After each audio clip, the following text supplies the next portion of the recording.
what advice do you have for women in midlife who really are carrying such a big burden with menopause symptoms? And I think this is a really big starting point, is by raising awareness, we're closing that knowledge gap.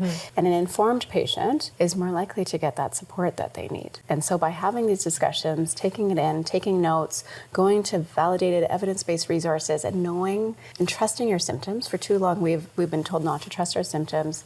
Tracking your symptoms and going in informed will be very helpful. So for those of you who have a family doctor, I suggest going in informed, naming it, saying, I'm concerned about menopause, booking the appointment specifically for that. That is a great opportunity to focus that time and get that care. And if you're not getting that care from your own family doctor, you can ask for a referral. This is where it's challenging because there's long wait lists for this.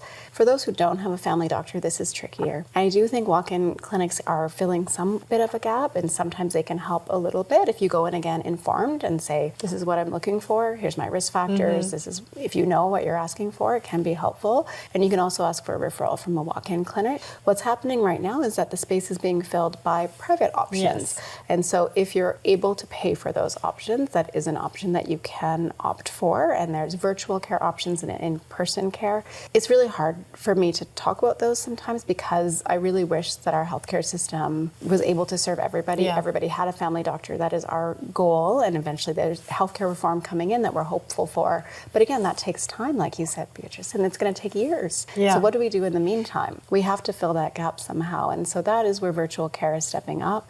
We're hoping to increase our access at Women's College for OHIP covered, or Ontario Health Plan covered services, to be able to do it virtually as well. So I think these things are coming, but in this moment right now, walk-in clinics are filling the gap, virtual care, and these private pay options.